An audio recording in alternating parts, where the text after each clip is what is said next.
Assalamualaikum, man Wally Balago Seck yàlla xam na ni maa ngi seetaan info réew mi. Hello everybody, c'est Astar yaa ngi seetaan info réew mi. asalaamaaleykum waa Sénégal asalaamaaleykum waa diaspora man Bambaly Seck maa ngi seetaan info réew mi waa info réew mi sàcc nañu sama xol bi de. info réew mi salminima salminima. man Oumou Sow maa ngi seetaan info réew mi ay xibaar yu doy waar xoolal xale yu xarañ ñoo fi nekk macha allah info réew mi moo koy bom. info réew mi naka réew mi kontaan naa ci yéen. waa asalaamaaleykum man Penda Guissé maa ngi seetaan info réew mi wax amul dara amul. parce que information dafa baax ci réew te nag ay bandi ngeen. asalaamaaleykum mbokk yi xarit yi ñuy seetaan maa ngi leen di nuyu di leen ziar bu baax a baax comme ni ñu koy defee ak yéen nag saa su ne noonu laa ko defaatee ak yéen tey nag ñoo ngi wàccaat ci terrain bi ñëw nag daal di seet si waa groupe Daara J Family ñoom nag du ñoo xamante ni dañ leen di présenté ci monde entier bi laay wax ndax gis ngeen yu rafet yi nga xamante ni ñu ngi koy def ci réew mi àdduna bi yëpp xam leen ci mën nañ ni nag ay doomu Sénégal lañ waaye dafa mel ni waa bitim réew ñoo ñu gën a bëgg ñaan yi nga xamante ni ñoo toog loolu lépp dinañ ko waxtaanee ak gëj a gise bi lan la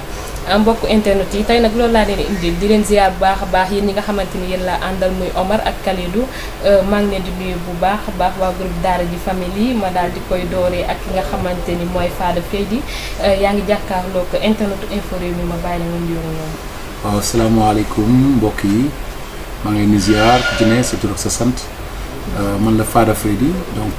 ñëpp xamee ma ci groupe Daara J mooy groupe bi nga xam ne ci laa màggee daanaka di leen ndokkeel ci at bu bees bi nga xamante ne ci la ñu dugg ñaanal képp ku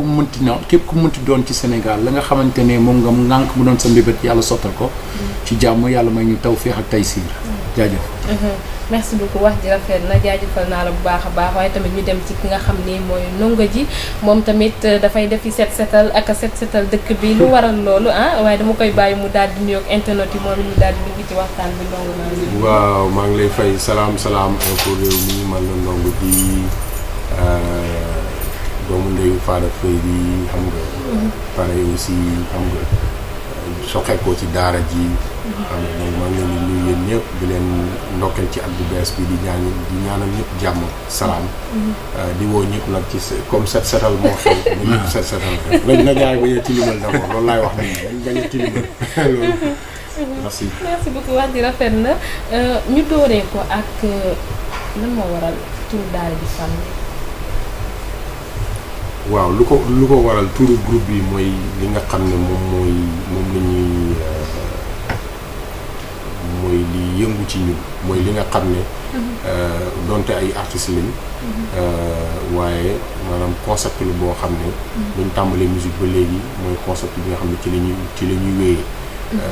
parce que dañu jàpp ne àdduna moom daara la rek waaw daara la saa yoo xëyee da ngay jàng di nga doon professeur waaye di nga toll koo xam ne aussi jàng da lay war nga nekk élève aussi mais jàng du doy donc xëy na aussi concept boobu moo ëmb lu tax ñu wax Daara J Family mais ça reste aussi une famille boo xam ne si famille yu àdduna bi la àdduna bi moo tax ñuy wax nekkul rek Sénégal kese wala Afrique rek mais àdduna bi la ñuy waxal donc à travers ay messages yoo xam ne c'est ay messages de paix la d'union de respect ay messages yoo xam ne nii c'est des ay appels à l'éthique xam nga parce que dañu jàpp ne àdduna bi toll na koo xam ne loolu dafa disparaître nit ñi léegi xëy na li leen gën a soxal mooy comme ni ñu wax rek wutum profit wutum alal donc dem nañ ba nga xam ne daal artistes yu mel ni ñun ak li ñuy def daf ñoo daf ñoo soxal lool pour que concept boobu toujours nekk loo xam ne moom mooy blueprint groupe bi mooy li nga xam ne mooy idée générale bi nga xam ne mooy tax ñun ñuy continuer di def musique pour di passer ay messages yoo xam ne c'est des messages yoo xam ne fii ba àdduna bi tukki incha allah nit ñi dañ ko mën fàttali. am na ci solo xamante Ndongo Ji ak ki nga xam ne mooy Fada Feydi fan la jóge. waaw xamante bi lu yàgg la ndax yaakaar naa ne boobu ñu ngi tolloon ci fukki at ak benn wala fukki at ak ñaar man ma daan jógee Centenaire di dem jàngee CM Mame Thierno Birahim Mbacké mu daan jógee Colobane di jàngee Ahmed Sy Malick donc dañ daan tase ci yoon bi waaye toog nañu diir laata ñuy xamante dëggantaan ndax bu njëkk dañ daan nuyonte rek bu ñu tasewoon fajar ay booru 7 heures yooyu 7 heures fekk ma xaw a tardé moom tam mu xaw a tardé damaa gis muy waaxu di ñëw ma it ma waaxu di dem waaw bu ñu tasee ku nekk nuyu sa morom après dem waaye dama demoon ba su ma ko gisul ci sama yoon damay wéet waaw ba benn bis nag ma dem Colobane seeti sama benn cousin. Habib sama doomu ndey. ma ñëw di waxtaan ak moom ci wàllum musique ak yooyu mu ne ma xaar dinaa la présenter kenn koo xamante ne ci koñ bi la nekk waaye waaju baax la. waaw ci koñ bi la nekk ñëpp xamee ko yar ak yooyu. ma ne ko mu ne waaw dafa bëgg musique comme yow. waaw ñu dem doxantu mu ñëw rek présenté ma waaju ma ne ko mais man kii xam naa ko. mu ne ma foog xamee. ma ne ko saa yu may jàngee suba ci suba si fajar bi. diggante 7h ak 8h moom lay tase. ma ne ko def na ay diir a ngi ni ay ñetti at a ngi ni ñuy nuyante. te mosuñu am langue ngir waxtaan ak yooyu. mu ne ma gis nga kii mooy Modou Seck la ma wax. waaw ma ne ko man Abdou Fatah laa tudd. waaw léegi nag ñu commencé wax man maa ngi doon déglu MC Hammer. benn rappeur moom tam mi ngi doon déglu Public Enemy. ku nekk jël li nga yor ci sa nopp dégluloo ko sa morom. bu ñu ko dégloo ba pare ñu commencé di wayantu di freestyle. jamono yooyu fekk na rap bi. mi ngi tolloon ci foo xamante ne fecc bi dafa fësoon loolu. ba pare ñi daan rap dañ daan rap ci anglais. ba pare tur groupe yi fi nekkoon tam ay turu tubaab la ñu yoroon ay turu américain. léegi nag ñun li ñu décidé woon mooy. dañuy commencé di rap ci kàllaamay kocc ak yooyu. léegi bu ñu njëkkee ñëw maag moom ñu ne dañuy joué ñu dem taxaw ne dañuy joué ñu ne nu ngeen tudd ñu ne daara ci gars yi dañu ree waaw gars yi dañu ree. waaye après ñu dem ba taseeg alaaji maan taseeg keneen ku ñuy wax Askia ak gëfu tam ci groupe bi la bokkoon. waaw DJ Makta tam ñu dem bay fësal li nga xamante ne moom mooy rabu Jolof. waaw gars yi dem ba fi nga xamante ne foofu la ñu tegoon mooy nekk groupe boo xamante ne groupe ñoom dañu jàppee woon ne ñun caaxaan nañuy def ak yooyu waaye ñu dem ba gars yi nangul ñu ba mu ko defee maa ngi fàttaliku ne bis. maa ngi woon biir këram ñu toog di waxtaan ndax demoon naa tax ba dëkk biir këram. dèjà mu ngi dëkkalante ku nekk nga dem dëkk sa kër yi morom benn jour maamam toog ba si yàgg. ne waaw Modou kaay mu ñëw mu ne ko waaw Modou Lamine yow ñi fi ñëw xale yu jigéen ñi xale yu góor yi fi ñëw ak seen kay di ñëw yow da nga nekk sëriñu tarixa wala lan la fekk boobu fan yi daan jóge ay Kennedy wala Blaise ñu daan ñëw kër ga. donc loolu mu boole ñu bokkaan benn nekk bu ñu daan fanaan. di bindandoo bokk tam jamono yoo xamante ne dañ daan jóge fii dox ko Pikine wala Guédiawaye dem defi concert pare concert ñu jox la 1000 francs pass. ñu jëlee ko Karatim. waaye suñu règle d'or moo nekkoon bu ñu ñëwaan dañ daan fexe bu ñu demee Tànganaa ba pare la ca des dañuy fexe jënd mburu ak suukar ak meew ku ci nekk sa biir kër. nga bàyyi ko say wéjur bu ko defee bu ñu yeewoo kenn du fay nekk ci biir kër noonu lañ tàmbalee ba mu jigi ñu def saaku ceeb. après nag maire yi di ñaan. ak paa yi après nag waaw ba mbir yi. moo tax it li nga xamante ne moom la ñuy def jamono bi comme morceau bi nga xamante ne moom la ñu génn muy indiscipline. nekkul lu bees ndax ci jamono dañ daan fuural. te fuural yi boo xoolee set setal la daan tàmbalee. te bu ñu daan set setal ñun dañ daan ñëw jouer dañ doon jouer gratuitement dañoo ñëw jouer bu koñ bi bu ñu daan bale dañ daan bale. bu ñu paree nag dafa amoon benn paanu mbalit benn poonu mbalit boo xamante ne moom lañ daan teg. waaw wala benn siwo rek.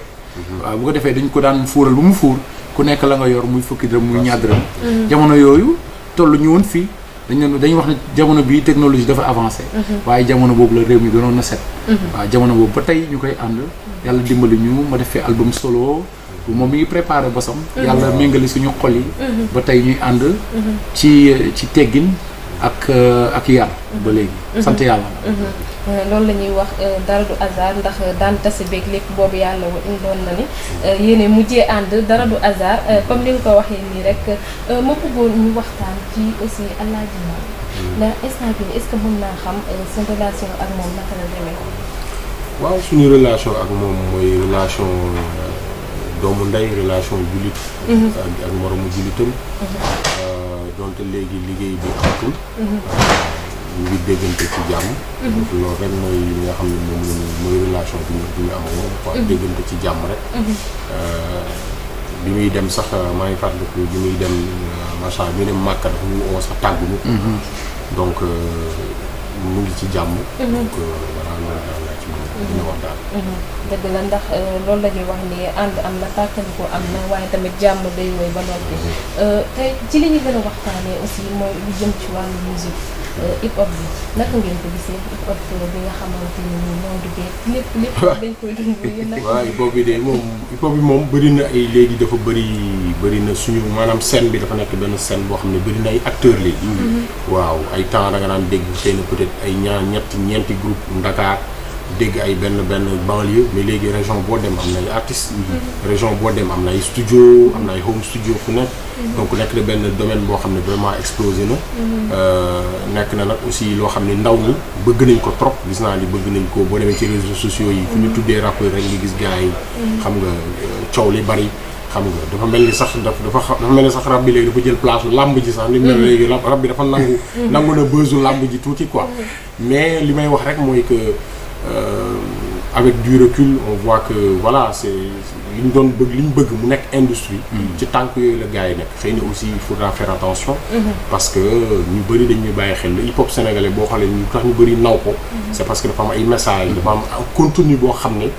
même boo demee ba États-Unis dañ la ko wax dañ naan la au Sénégal wala en Afrique gars yi seen hip hop dafa am contenu boo xam content boo xam ne lyricalement day am comme ni mu doon wax ay messages yoo xam ne dañ koy adressé aux populations xam nga donc mu nekk loo xam ne aussi il faut que ñu garder ces messages là mu nekk message yoo xam ne day jëriñ nit ñi ñu bañ a doon rek yem ci loo xam ne parce que boo déggee li xew yëpp maanaam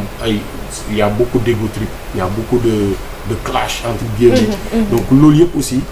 peut-être les artistes qui comprennent mais le grand public ak il y a des enfants qui écoutent am na ñoo xam ne duñu xam duñu comprendre donc dañ koy jël mot pour mot dañuy jàpp ne ok rap jamono bi ñu toll ñi nga xam ne dañoo judd il y a peut-être 10 ans li ñuy fekkee ñoom dañuy jàpp ne xëy na rap clash la ak saagante fekk rap bu loolu kese le hip hop c'est quand même il y a beaucoup de discipline xam nga et c'est ku wax discipline yooyu di nga xam ne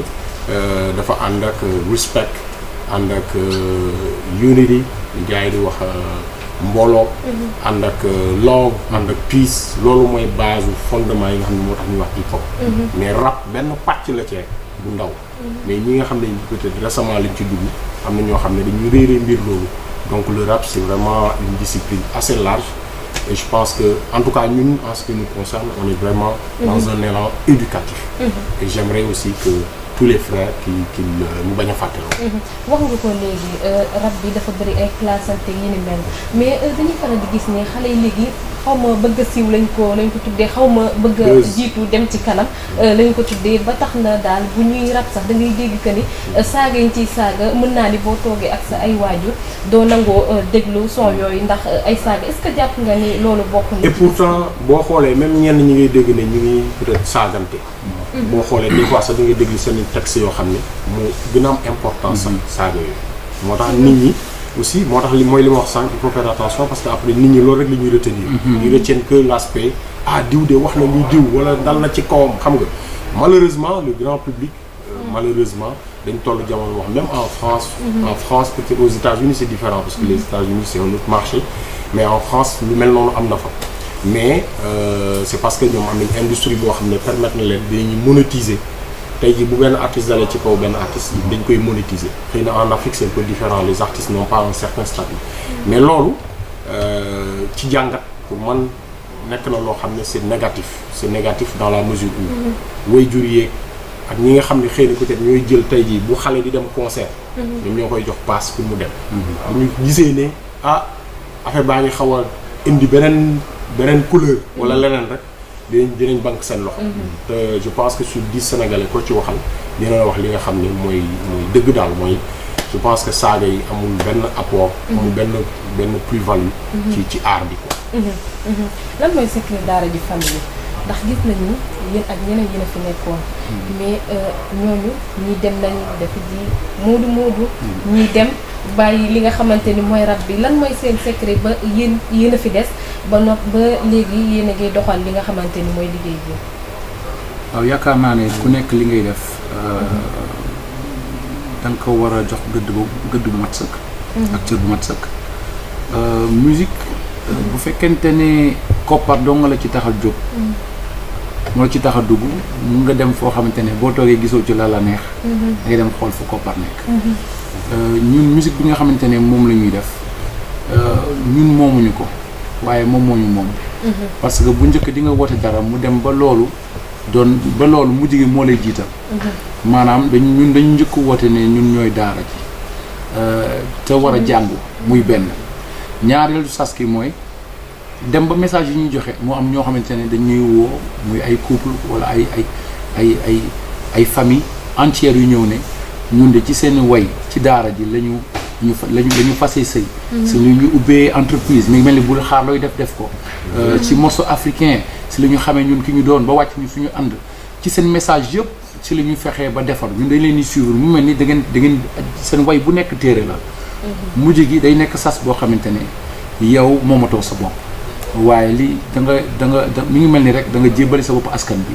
ci message yi nga xamante ne yow moom nga ngànk moo tax lépp lu ñu def li ñuy jiital mooy fan lay toll ci askan bi ndax dina defaram dana yàq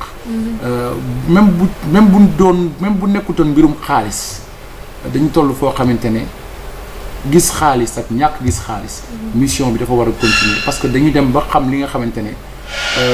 moom mooy njëriñu musique bi ñuy def ci biir askan bi rap dana fal buur dana folli buur dana tabax société dana yàq société waaye ci suñu wàll bañ demee ba xam ne li ñu war a defar mu ëpp dañ ne rek mission bi nañ ko àggale waaw rax ci dolli nag ñu dem ba nga xamante ne bitim réew dañ fa ràññaliku ci wàllu yu bëri léeg-léeg dañuy nominé muy Amérique wala France bu ñu amee ay concours yoo xam ne meilleur artiste lañu dañuy faral di fal loolu tamit mu nekk beneen sas boo xamante ne nekkatuñu rek ay waykat yoo xamante ne dañuy way jël xaalis gi daw waaye dañu dem ba dañu nekk ay ambassadeur comme li ma doon wax ci éthique maanaam ci jikko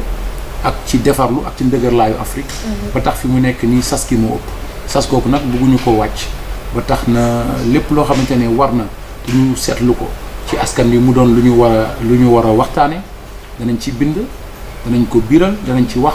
ba nga xamante ne askan bi dinañ mën a jot seen càkkutéef ak seen yelleef ci anam bi gën a rafet. lan mooy secret bi ndax gis nañ ne tubaab yi bitim réew bu ngeen demee. bu ngeen wootee salle bu gën a mag dafay fees ba buñ ko tegee ci télévision sénégalais ñëpp dañuy téye seen gémmiñ dañuy wax ni lan mooy secret daara ji famille ba tax tubaab yi bëggee leen nii.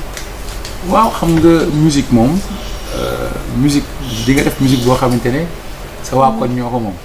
da ngay boo saa bu génnee waa koñ bi diw la. waaw ne diw sàngam waa koñ bi mu mel ni tulleeg maal nga léeg-léeg nga def musique boo xamante ne boo ko defee maanaam waa ville bi nga nekk waaw bu fekkente ne Ndakaaru nga nekk waa Ndakaaru danañ kontaan mu nekk wala musique boo xamante ne boo ko defee waa Sénégal nañ kontaan wala musique boo ko defee waa Afrique nañ kontaan waaye am na musique boo xamante ne boo ko defee maanaam àddina bi yëpp dañ koy soxla waaw moo tax léeg-léeg ñu ngi Nouvelle-Zélande wala ñu ngi Amérique wala ñu ngi Japon wala ñu ngi Chine ñoom ñoo ñuy woolu léeg-léeg dañuy def concert bi ñu mujj def Paris am na ñu jóg fan yu jógee Japon dagg seen billet ñëw ba foofu concert tey bi tam am na ñuy jógee Paris ñëw te ay dates yoo loo xamante ne nekkul dates yi gën a mag ci concert yi ñuy def waaye am na ñoo xamante ne jaral na la ñoom pour ñoom daara ji dafa bokk ci daara ji légende la pour ñoom ñuy rêvé gis daara ji donc bu daara ji di joué dañuy dagg seen billet organiser seen vacances ba mu tombé concert daara ji ñu ciy sant yàlla bu baax xëy na tamit li nga xamante ne moo ñu jàppale ci fànn googu mooy benn li nga xamante ne musique am na lu ñu ci jàngat ak lu ñu ci xam ba tax tamit xam nañu yoon yi nga xamante ne moo ko mën a yaatal ba ku ne jot ci loolu di benn ñaareel gi mooy tamit danañu wax wolof waaye ñuy utiliser wolof dañuy def ba ku nekk boo ko déggee même boo xamul li ñuy wax sax dalay neex beneen pàcc gi mooy am na yeneen làkk yu ñu déggul gannaaw wolof bu ñu demee ci benn dëkk bu ñu demee Espagne ñu def concert dañuy wax ak ñoom espagnol bu ñu demee Japon wala Inde kii dañ dem Inde mu naan càkk di facté gars yi di tëb mu ne mais man genre Amitabh Bachchan yooyu laa gis genre Punjab yooyu xam nga wala bu ñu demee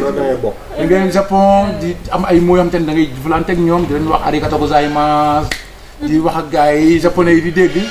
boo demee Chine tam pare foo mënti dem noonu la daal donc dañuy fexe ba fépp fu ñu dem rek ñu nekk fa ambassadeur Afrique te ñu comme ñoom ñu bëri maanaam Afrique daf leen ump ci suñu taxawaay dañu fexe fësal Afrique ba dinañ comprendre suñu musique waaye tamit day fekk ci biir musique bi tam duñu wàcc suñu ànd rap boo demee États-Unis fekk ko fa waaye ñun rap bi ñuy def Afrique la jógee ci suñu biir musique da ngay xam ne lii du raw américain yi te boo xoolee ñu bëri ci jamono bi ñu toll dañuy bëgg tëgg rab bi comme américain yi ñu koy defee loolu tam bokk na li ñu wutale ba tax tamit bu ñu demee yeneen dëkk ñoom dañuy gis ne am na benn originalité bu nekk ci suñu groupe ñoom loolu la ñu soxla mu mel ni boo nekkee ci sa réew foo mënti dem da nga koy ŋàbb daal di koy yóbbaale gis nañu bu ngeen demee bitim réew style bi nga xamante da ngeen koy yóbbu parce que Fada wax na ko léegi maanaam mbaxane yi ngeen di sol ak caaya yeeg di fecc en tubaab bi di yooxu mu mel ni style bi ngeen di yóbbu gën na indi ñi nga xamante ni mooy nit ñu weex ñi ci seen i concert. waaw loolu ba ñu ko tàmbalee yàgg na parce que comme ni mu ko waxee roy du nuroo pire te tamit di nga toll fu booy fekkee ne da nga nekk maanaam ambassadeur yu dëkk à travers la culture parce que li ñuy wax rek politiciens yi nekk ñooy ambassadeurs pour man les vrais ambassadeurs c'est des hommes de culture c'est ñi nga xam ne tey jii ñun vitrine lañ boo xam ne fu ñu dem ci àdduna di nga gis ñoo xam ne dinañ fexe xam ban réew lañ jóge dinañ fexe xam lan ngay li ngay wax lan la ak dëkk bi nga nekk bi mu mel donc c'est important aussi bu ñuy dem ñu porter les messages porter les couleurs porter aussi li nga xam ne mooy dëkk bi ñu méngoo c'est-à-dire que bu leen amul lenn luñ ci calculer wala lu ñu tricher li ñuy yóbbu rek mooy culture sénégalaise bu ànd ak aussi ubbeeku ci àdduna bi parce que nekkul rek li ñuy def c'est exotique mais li ñuy def aussi dafa nekk loo xam ne ça parle à tous les jeunes du monde dem nañ fay université aux États-Unis nga xam ne fekk nañ ko ay jeunes yoo xam ne ñun gëstu nañ ba xam Sénégal nu mu mel lan moo ko am di la wax ay acteurs culturels yoo xam yow sax imaginer woon ne ñoom xam nañ ñoom donc li ñuy def aussi nekk na loo xam ne dañuy bàyyi xel bu baax ci côté parce que au-delà de ça tu vois aujourd'hui au Sénégal des créateurs yoo xamante ne ni ci wàllum solo wàllum pàcc boo jël am na ci ñoo xam ne ñu ngi créer ay affaire donc ñun bu ñuy dem lu bagage yëpp dañ koy yóbbaale pour que ñu xam ne que Sénégal y a une scène créative c'est en train de bouger l'Afrique c'est pas seulement Afrique bi ñuy wane chaque fois ñi nga xam ne dañuy noyé wu ci géej gi wala ñi nga xam ne dañuy yalwaan wala yooyu c'est pas ça l'Afrique est en train de bouger l'Afrique est en mouvement te loolu moom lay ñu gën a fës ci suñu musique ak ci suñu démarche loolu la wax nga ko léegi naka nga gisee jeunes yi nga xamante ni dañuy yëg ci gaal yi di dem bitim réew ngir ne dañ fay daani seen doole da ngay déglu jamono rek boo dégloo morceau jamono rek nga xam ne que liñ ciy wax tënk na lépp xëy na am na ñoo xam ne dañu dem ba amatuñu espoir ba ñu koy def xëy na am na ñoo xam ne aussi amuñu la bonne information parce que nit ñi dañu jàpp ne ok Europe like Eldorado la mais Europe am na ñoo xam ne ça va pour ñoom mais am na ñoo xam ne tey jii man am na benn jeune boo xam ne dama ko daan fekk HLM Grand Yoff mu yor boutique am mu topp ma naan man non dama bëgg dem Europe dama am benn bis mu jékki-jékki dem Italie mais bi ma ko jotaatee mu ne ma non li ma waxoon yëpp nekk ci dëgg la mu ne ma mais man li mu laay fi ma amoon Dakar moo ma gënal sax li ma nekkee fii donte maa ngi gagné di yónnee xaalis mais il y a vraiment c'est un couteau à double tranchant donc je pense que l'Afrique doit ñun ñoo mën a defar suñu réew ñun ndaw ñi ñoo ko mën kenn duñu ko defaral bu ñu fi jógee dem tamit ñeneen ñooy ñëw gis nga ko tey jii chinois yaa ngi ñëw russe yaa ngi fii indien yaa ngi fii américains yi waxi nopp européens ñëpp ngi ñëw di teg ay business en Afrique di développer ay business en Afrique alors que c'est à nous jeunes africains c'est à nous de le faire c'est à nous de faire développer ce pays naka ngeen gérer ba kenn du leen dégg ci problème yi nga xamante ni day am ci réew mi parce que saa soo xëyee yaa ngi gis benn bës boo xamante ni am na wala yaa ngi dégg yenn coow li mais kenn mësu ci dégg ñi nga xamante ni ñooy groupe daara ji loolu naka ngeen ko gérer. waaw yaakaar naa ne àdduna ku nekk li la yitteel ñun ci suñu liggéey la ñu bëgg fëse am na ñoo xamante ne bu ñu bëggee fës ci seen liggéey mënuñu ko dañuy wut yoon bu gaaw ne xaar ma gaaw def bës xaar ma dem info réew mi toj fa waaw comme ça nit ñi wax ci ñoom waaw am na ñoo xam ne jaral na leen fay wala fay journaliste wala yu ni mel waaw pour fës waaye ñun li nga xamante ne moom la ñu gëm mooy ne que fépp fu ñu yóbbu fépp fu ñu mënti dem nañu fës suñu liggéey yóbbu waaw ba tax na gannaaw li nga xamante ne mooy farata ak li nga xamante ne mooy fulla ñun si la ñuy dox donc yoo xamante ne ay wax la kasaw yooyu moom yaakaar naa ne ñëpp xam nañ ñun bokk ñu ci yooyu donc ñi nga xamante ne tamit def seen choix seen choix la rek parce que àddina mooy dox te gis-gis yi dañoo bëri te wute donc ku nekk ca la nga nekk ak na nga nekkee danañ la bàyyi ak na nga nekkee waaye ñun suñu démarche loolu nekkul jéego yi nga xamante ne moom la ñuy teg ngir mën a àgg fañ jëm waaw ndax ñun temp tepp rek la ñuy def waaw moo gën ñuréet waaw waaye gaawtu moom yaakaar naa ne rajax rek lay indi ni nga suñu politicien boobu ne toj naa fi rajax mais est-ce que bokk ngeen ci ñi nga xamante ni dañuy wax ni musique Sénégal pas hip-hop bi musique Sénégal ci boppam demoon naka ngeen gisee loolu ndax bokk ngeen ci ñu koy wax. waaw musique Sénégal dafa am ay problème comme àddina bi yëpp rek foo mënti dem musique américaine sax am na problème waaw musique yëpp am nañu problème waaye ñun suñu yéene rek la ñuy wax ne bu doon suñu sago li nga xamante ne mooy jàngoroy biir yeeg biti yi danañ ko saafara ba tax musicien bi ci boppam wala artiste bi rek parce que du musique rek moom mooy art waaye artistes yi dañ mën a dund ci li nga xamante ne moom la ñuy def ndax art foog fépp foog gis nekk na loo xamante ne moom mooy sàmm xew-xew yi nga xamante ne moom mooy am ci réew mi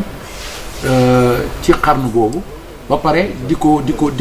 dencal ñi nga xamante ne moom mooy ndaw yi ñëw ndax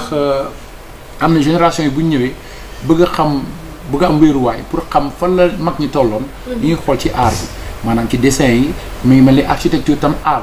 la boo dégloo musique bi tamit dina la won fan la ñu toll boo xoolee peintre yi boo xoolee bijoutier yi boo xoolee ñëpp li ñu daan liggéey même journaliste yi sax am na noo koy liggéeyee art la dafay nekk art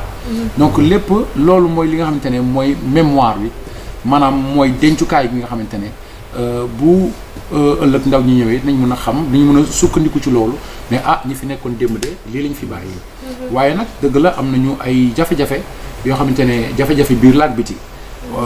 jafe-jafe yi mooy musiciens yi fii seen statut war nañ ci waxaat ñoom ay garantie yoo xamante ne buñ demoon ba maanaam kuy way ba amatoo baat wala ku doon bind ba bis mënatoo ñu xam ñuy def ba mën la sàmmal sa mag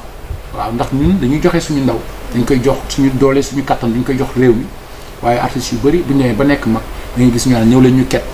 pour dimbali ko loolu nag yaakaar naa ne gàcce la ci réew boo xamante ne dafay woote développement dégg naa ne am na ay jéego yoo xamante ne ñu ngi ciy dox waaye dañ koo war a gaawal li tax ñu war koo gaawal mooy bu ñu xoolee fuite de cerveau maanaam doomu réew mi nga xamante ne dañ dem ba xàddi ci biir réew mi dem yeneen dëkk di fa toog ñu leen utiliser looloo ko waral dañuy dem ba gis ne amatuñu sécurité ci seen liggéey fii biir Sénégal ñu ne kon nag nañu dem Europe nañ dem Chine nañ dem Amérique bu ñu demee foofu nañu am couverture médicale nañu faj ak nangam ak sàngam bu ko defee ñoom ñu toog foofu ndax foofu ay gën a yaatu donc loolu mooy pàcc bu njëkk bi sur le plan artistique musique bi dañ ko war a ñaara am benn bi dañ naan soxlawuñu àddina bi ñu def musique boo xamante ne dañ koy doyloo ci suñu biir réew waaye su boobaa foog ñu créer marché bu fort boo xamante ne mën naa suqali boppam soxlawul France wala Mali wala Burkina Faso wala dafay doyloo rek Afrique pour mën a jëriñ bu fekkente ne marché boobu doyul marché boobu il faut que ñu yaatal ba nga xamante ne dañuy mën a maanaam am yeneen tànk feneen waaw ñun tam bokk nañ ci ñi nga xamante ne dañuy dox ci loolu waaw parce que comme fi mu nekk nii suñu marché doyawul maanaam suñu marché dafa insuffisant pour artistes yi li nga xamante ne moom la ñuy def mooy dañuy dem yeneen réew pour non seulement présenter suñu culture waaye aussi am koom boo xamante ne nañ ko fay jëlee pour mën a ñëw investir fii ci biir réew mi pour ñun loolu bokk na ci li nga xamante ne dafay yokk PIB wu dëkk bi maanaam buñ demee ba war a tollanti xayma li nga xamante ne mooy li dugg ci dëkk bi ak li fi génn nañ mën a xam ne tamit art bi am na lu muy dugal lu bëri ci réew mi waaye artistes seen bopp ñoom ñoo am jafe-jafe pour mën a maanaam am autosuffisance maanaam musique bi nga xamante ne moom la ñuy def wala beneen art ñu mën cee doyloo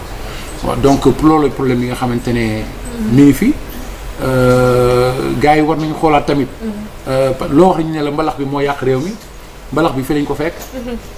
waaye li nga xamante ne mooy sama xalaat mooy comme parfois dañuy bëgg am ay ambassadeur yu mel ni Youssou Ndour ak ñeneen yuy fësal musique bi xëy na mbalax bi am na nu ñu ko war a defee ba nga xamante ne bu ko japonais bi déggee wala keneen moo am ci dégg-dégg boo xamante ne moom moo gën a yomb dafay tax rek nit ci gën a sëgg ci suñu cosaan gën a xam tamit réew mi te tamit gën ñoo ñeme parce que àddina bi boo xoolee li nga xamante ne moo fi nekk mooy ki ñu gën a ñeme ki ñu gën a miin moom la ñuy dem ba jàppee leen seen bopp maanaam dañuy gis Nigérians yi nga gis benn sénégalais sax mu ne la man léegi ma nekk Nigéria. parce que musique bi moo indi loolu. jamaïcains yi tamit noonu la ñu defee woon reggae bi fii da ngay sénégalais yoo xam ne dañuy fësal reggae. donc ñun tamit mën nañu fësal suñu musique traditionnelle muy ngoyaan nga xamante ne mooy maam yi. mbalax ndax mbalax buy juddu kër Ibra Kassé bi lay juddoo Miami. bu ñu fàtte loolu ne bu njëkk mbalax départ bi musique salsa lañ doon jël di ko booleeg tama ak sabar ba mu jur tey li mu jur bu njëkk mbalax bi lañ daan wax. ñu dem ba tey mu jur li mu jur donc mën nañ ko yóbbu beneen niveau boo xamante ne képp ku ko déglu. dafay mel ni musique bi yow yaa ko moom. boo àggee foofu mbalax dina international. te képp koo xamante ne day déglu mbalax rek. day jàppee boppam benn Sénégalais. mën nañ ko yóbbu foofu. tudd nga ko léegi muy Youssou Ndour ngeen defoon yéen ñaar benn son bu nice son boobu noonu lan ak lan nga ci jàng. waaw li ma ci jàng rek mooy nekk Youssou est quelqu'un de très très abordable. il est très très abordable. nekk na koo xamante ne li mu liggéey ci Sénégal mënu ko fay. il faut le dire. damay dégg gars yi naan Youssou Ndour way na lu ne. waaw effectivement way na lu ne parce que boo demee ay jamono bekkoor bi maral bi métti na ak bekkoor bi yaatu na ak yooyu. ay Awa Gueye li mu liggéey ci réew mi yaakaar naa ne Sénégal. waruñu xaar ba jamono ñu ne dañ ko delloo njukkal war nañ sax di ko delloo njukkal daay man parce que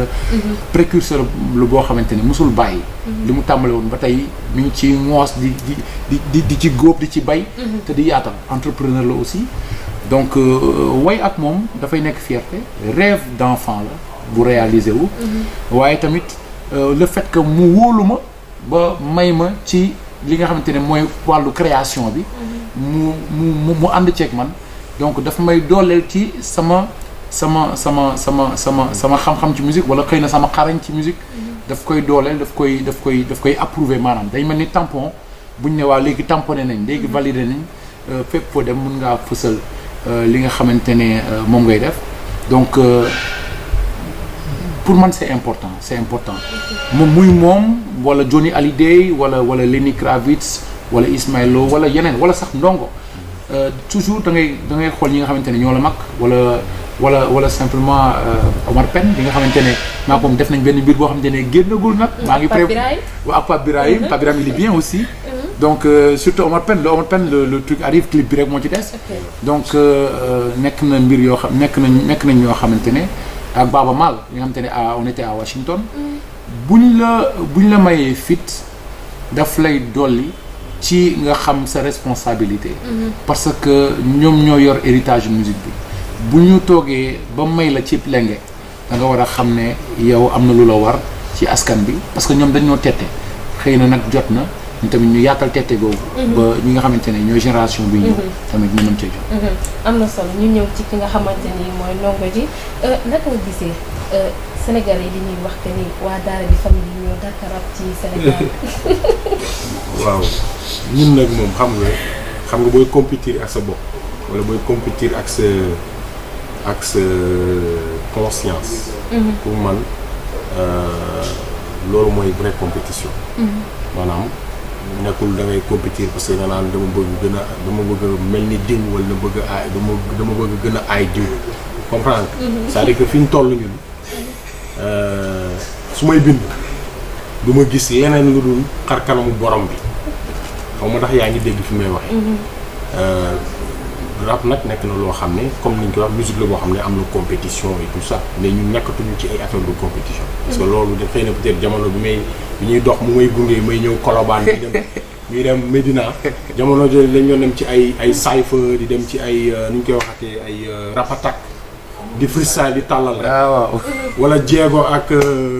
taf noonu la. daan ñëw Colobane. ñu jël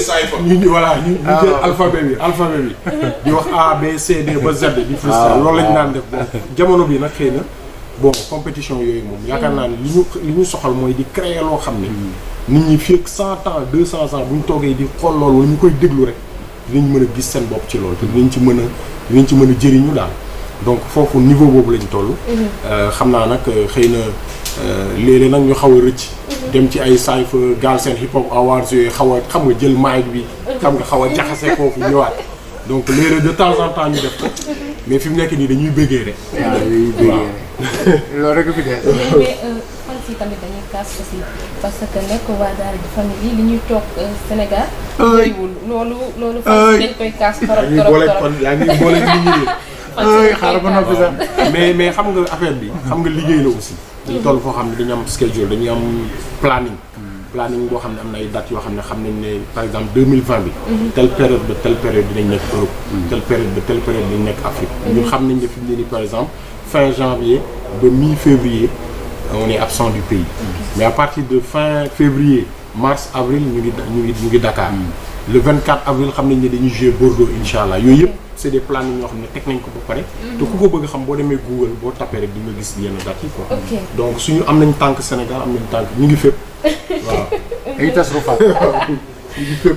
ñu ñëw ci Grand Théâtre parce que. dégg ngeen fa dem. à part li ngeen fay dem ci invitation yi nga xamante ni seen moromu artistes yi dañ fay dem di fa tëgg dañ leen fay gëj gis lan moo waral. da nga xanaa info réew mi da ngeen bëgg ñu dellu Grand Théâtre wala da ngeen bëgg ñu dellu fa wax leen. fan si ñoo bëgg ngeen dellu. non Grand mais Théâtre cette année 2020 incha allah dina am événement bu nekkul Grand Théâtre ce sera Canal Olympia ñu ngi xool. donc date bi moom incha allah ren ji moom 2020 moom noo def gars yi ñoom. ak album bu bees bi waaw album bu bees. ok yéen a ngi waajal album bu bees. kon info réew mi lañ ko amee wax leen ko internet yi ñu dégg ko bu baax a baax. dañuy waajal album bu bees ay te wax leen ko ñoom ñu dégg ko. le 30 janvier bii incha allah si la album bi di génn. donc album bi ngi tudd Yaama Télé. Yaama Télé parce que Sénégal wala Afrique wala àdduna bi ay Yaama Télé rek la ñoo xamante ne mën nañ toog bis lëmm jàkkaarloog télé bi duñu def dara. jàkkaarloog écran yi bu nekkul écran wu téléphone bi écran wu pad yi la. wala télé bi rek waaw du ñu def dara duñu bëgg liggéey duñu bëgg waxtaan. gis ay couple yoo xamante ne sax dañuy gis kii liggéey guddi bëccëg bi kële liggéey ñu tase. ñoom ñaar ku nekk toog ci kaw lal bi. amul chéri na nga def amul chéri noo yendoo naka coono masa coono gis ku nekk sa téléphone bi daan bi léegi sax gis ñaar ñu bokk benn lal di yónnante message waaw ñooñu ñëpp ay Yaama Télé donc pour wax ne fi mu nekk nii écran yi dafa yóbbu suñu xel yi. ba nga xamante ne li nga xamante ne mooy humanisme nite gi dafa tàmbalee di dañ ci ñun. waaw moo tax ñuy fàttali gars yi ne dañu moytu doon ay Yaama Télé. waaw Yaama Télé bi am na si solo ndax maa ngi ciy nuyu sama benn mère muy Fatou Sonko au passage. ñu ñëw ci concert yi aussi parce que dañu daan gis ngeen tëgg concert yu mag a mag ba nii boo leen ko tëggee dafay fees mais dañuy faral di gis dafa raar. waaw parce que logistique bi muy laaj xam nga ñun bon ñuy organiser aussi dañuy jël temps préparer ko xam nga pour que bu nekk gis si boppam. donc heureusement chaque année dinañ fexe def ay concert place de l'Obélisque. xëy na peut-être li nga bëgg wax noonu mooy concert populaire yi ñu daan def ak yooyu. xam naa ne année bi bu album bi génnee envisagé nañu vraiment dem ci banlieue bi comme ni ñu ko defee woon Kër Massar xam nga dem ci public bi. Pikine Guédiawaye région yi aussi ñu ngi koy préparé Mbour Thiès Kaolack na gars yi xaar. incha allah bu ci yàlla àndee dinañ wàcc ci terrain bi def concert populaire yooyu noonu. quoi loolu moom ci tànk yi quoi. ñu ñëw ci son bu Talibé. parce que son boobu doon na son boo xamante dafa ndànk décoré xaw ma tarifié xaw wala rek la mu doon loo xamante ne lu am solo la mais way ngeen ko ba pare mais dañuy faral di gis ni télé yi ñu koy teg bariwul lan moo waral loolu. ah gars yi ñoo ragal. gars yi ñëwee clip bi de. télé yi ñoo ragal gars yi ñoo ñëwee clip bi mais heureusement internet mu ngi fi. donc xam nga message la boo xam ne c'est normal mu mel noonu parce que boo buggee toucher aussi sensibilité nit ñi. il faut des fois aussi mu nekk lu cru loo xam ne parce que. li xew ci mbedd bi ñëpp gis nañ li xew ci tali bi ñëpp gis nañ te nekkul loo xam ne lu ñu neex la ñu donc moo tax message bi mu mel noonu moo tax clip bi mel noonu clip bi nekk loo xam ne c'est vraiment la réalité de ce qui se passe te sax c'est pire même xam nga donc na gars yi gën a dellu soit seen xel xam ne tali bi kekk la ñu ñëw ci Ani Sutura bi fi ñëw Mame Baye mu nekk son boo xamante ni son bu am sens bu am solo te mu xaw a mel ni Sénégal léegi sutura daf fi xaw a raar ngeen génne ko ci jamono yoo xamante ni ci jamono yi nga xamante ni ñun la maaseel yi ni mel mu mel ni da ngeen di jàngal nit yi naka la ñu war a nekkee ak sa morom nit ak yi ni mel. waaw boo xoolee jamono bi boo bëggee def buzz da ngay def ñaawteef moo gën a gaaw ci def buzz. wala boo bëggee def buzz da ngay weer keneen. da ngay xool sa nawle. wala nga xool sa dëkkandoo weer ko boo bëggee weer nit da ngay fexee jël sa téléphone cuqu ko ba muy wax nga taal sa téléphone. boo bëggee weer nit da ngay bàyyi ba nga xamante ne yéen a ngi wax waxi biir nga ne nañ ko filmer wala xaaral ma enregistré ko sans mu yëg ko. bu ko defee ak WhatsApp yee mbir yi donc plateforme boo dem rek werante gi ak weerante gi bëri na donc loolu mu nekkoon loo xamante ne bu njëkk dañu amoon bàmmeelu biir. waaw da nga daan dencal nit mu mel ni da nga ko sa kàddu da nga koo suul ci bàmmeel doo ko dégg fenn waaye léegi lu yendu ci ëttu kër yi boo yeewoo wala boo fanaanee di nga ko gis di nga ko dégg ci mbedd mi wala sax nga wax dara nit dem télé fekk ko fa waaw loolu nag moo lay wan rek ne fi mu nekk nii suñu sutura la ñu xaal te lu ñu dese woon lu néew ñu koy taraxlaayoo ci bàmmeelu biir fi mu nekk nii dañ ko futti weer ko. waaw ba tax na fi mu nekk nii sénégalais bi nga xamante ni moom la ñu xamee woon kersa jom ak fit ak lépp parce que lépp a ànd lépp a ànd ak ngor sénégalais boobu am na ba tey nag waaye ci li ci ëpp fi mu nekk nii dañoo yàqamti ba nga xamante ne lu ci bëri ci jikko jooju dafa tàmbalee nax saa yi donc di fàttali nit ñi rek ne dëkk lañu boo xamante ne dañ ñoo naw waaye ngela li ñu nawee buñ ko yàq ndax da ngay dem léeg-léeg Mali dem Burkina Faso bu njëkk da ngay wax ñaan ay ñàkk yi ñu gën a ñii ñoo leen gën ak nangam waaye léegi da ngay dem ñu wax la ne sénégalais nga waaye nañ la am lu ñu la wax ci sénégalais yi da ngay gis ne ñoom dañuy ragal sénégalais yi ci jikko ci wor yi ci jëflante yi ci muusantu yi ci tegante dil yi ci teg xel yi li ñu naan teeka ba tax na am na ñoo xamante ne ñemewuñ ñu donc ñu ñoo war a góorgóorluwaat ba li nga xamante ne mooy suñu fondement wu culture ak li nga xamante ne moom moo tax moo dëgëraloon suñu jikko ak suñu aada ñu dellu ci parce que nit ku nekk la ngay jar mooy la nga xamante ne moom mooy la ngay jar mooy sa jikko waaw la ngay jar mooy sa jikko donc bu ñu fàtte la mais dañu faral di gis ne aussi seen i clip dafay nice li nga xamante ni mooy message bi ngeen di lancé moom ngeen di faral di jël di ko def ci image yi loolu naka ngeen koy liggéeyee waaw dañuy liggéey ak ay réalisateur ak aussi day am écriture clip bi du nekk rek loo xam ne dañ koy téléphoné wala loo xam ne dañ koy yombal quoi du nekk lu littéral c'est important pour ñun bu ñu defee benn message que message boobu répondre fidèlement à l'image parce que nit léegi image la ñuy xool léegi lootuñu musique sax léegi musique dañ koy seetaan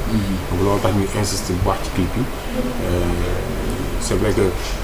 clip yi aussi nekk na loo xam ne dafay des donc looloo tax toujours dañuy insister ci côté message bi pour koo xam ne par exemple boo déggulee wolof boo xoolee image bi rek nga comprendre boo seetaanee jamono boo xoolee image bi rek même boo fayee son bi di nga comprendre li ñuy wax ci biir mais dañu faral gis ni seen i texte dafay riche macha allah loolu naka ngeen koy liggéeyee waaw nu ñu koy liggéeyee mooy mbind rek mooy aussi gëstu parce que musique dafa nekk loo xam ne il faut am culture générale nekkul rek loo xam ne da ngay ñëw maanaam yam ci cadre égotique donc mbind mi dafa nekk lu am solo ci ñun te ku wax mbind wax lecture wax gëstu wax culture générale wax des fois man damay jël samay ay livre doom nga xam day am histoire u Sénégal di ko liiraat di xoolaat un peu quoi donc loolu day reflété wu ci suñu culture quoi donc c'est important aussi jeunes yi nga xamante ni ñoo nekk ci réew mi di rap ñan ngeen ciy gën a déglu bon ñi ñuy déglu bari nañ c'est liste bi moom gudd na xam nga léegi xam nga ak réseaux sociaux yi lu génn rek diñ ci am nopp donc buñ doon def liste bi moom xam naa ni dinañ dépasser centaine d'artistes yi mais ñu ngi déglu ñëpp la ñuy déglu mu nekk tout le monde mais nag boo defee musique bu bon moom du ma la déglu waaw musique bu bon moom du ma ko déglu ñu ñëw ci beatbox bi parce que tàccu loolu dafa jaaxal sénégalais naka ngir ko liggéey mu doon loo xamante bu nice la mën naa ni sax loolu gën a tax tubaab yi gën ñu bëgg ñun sénégalais parce que ñun laay fu ma wax waa daara ji famille waaw loolu li ñu ko liggéeyee rek mooy bon man je crois que sax bi may tàmbalee beatbox ci tànku ndongo laa toppoon naa ndongo moo doon faral di beatbox sax lu ci ëpp bu ñu ñàkkaan sur scène donc li ma def après rek mooy perfectionner sama beatbox ak li nga xamante ne mooy percussion corporelle maanaam tëgg ci sa yaram moom laa def parce que comme damay jouer batterie donc sens rythme boobu moom laay jëlaat donc chaque fois xool surtout ay son yoo xamante ne ni ma wax mën naa wax ay gëstu ba xam lii lan la fan laa ko mën a dugal lan la ma mën a indil ak ndax mën na yóbbu nit ki ci mu dem ba mën a réaliser ne moom li ñuy wax rek li yàlla di wax rek ne moom dafa sàkk doomu aadama ci image am nit ki dem ba nga xamante ne dina méngoo ko xaalab yàlla boobu nga xamante ne lépp lu mu xool da koy xoolee boppam ne maanaam mu mel ni rek àddina nit ki li muy set ci àddina bi mën na koo fekk ci boppam maanaam basse bi mën nga ko fekk ci yow batterie bi mën nga ko fekk ci yow trompette bi mën nga ko fekk ci yow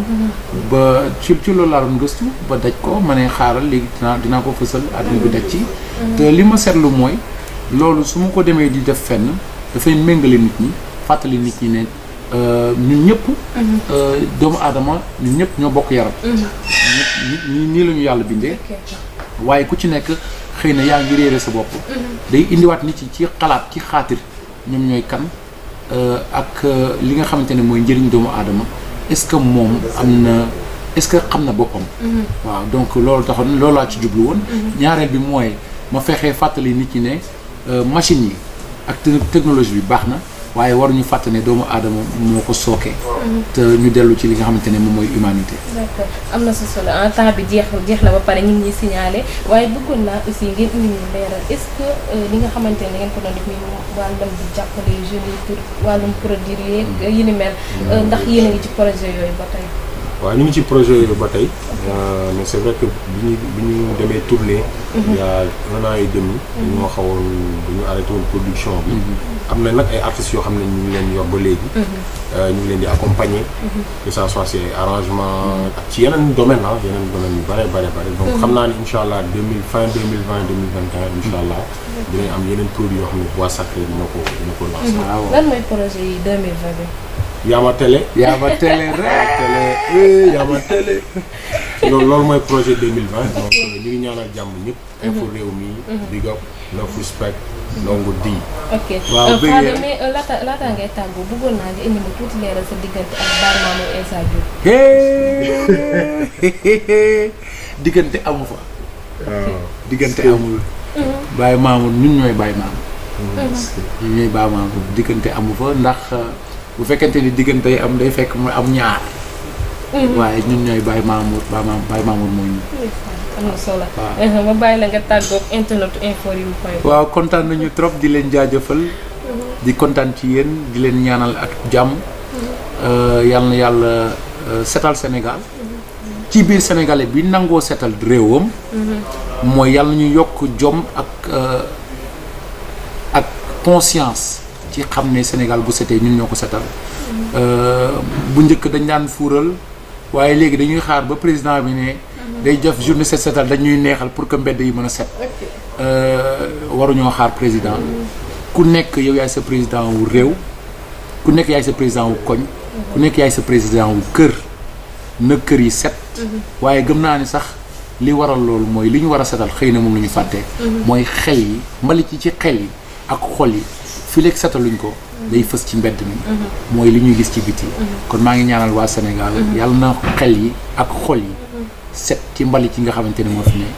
ba Sénégal mën a naatal àddina. jërëjëf ñooñu laa dalaloon tey muy ay star planétaire laa leen di tuddee ndax ñëpp a ko wax muy waa Daara J Family ma bàyyi ki nga xamante ni mooy Ndongo Ji mu daal di tàggu ay fansam tàggu ñi nga xamante ni ñooy internetu info Rewmi point com. waaw jaajëfatee Info Rewmi maa ngi leen di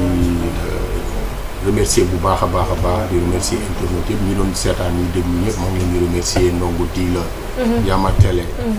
janvier 2020. merci beaucoup.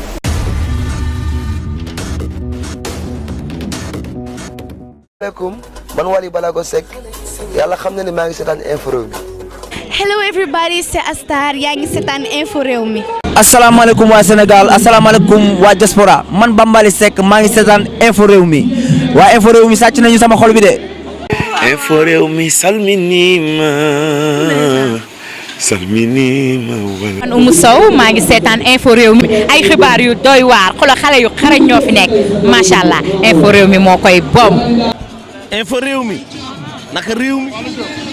kontaan naa ci yéen. waa asalaamaaleykum man Penda Guissé maa ngi seetaan Info Rewmi wax amul dara amul. parce que information dafa baax ci réew te nag ay bandi ngeen.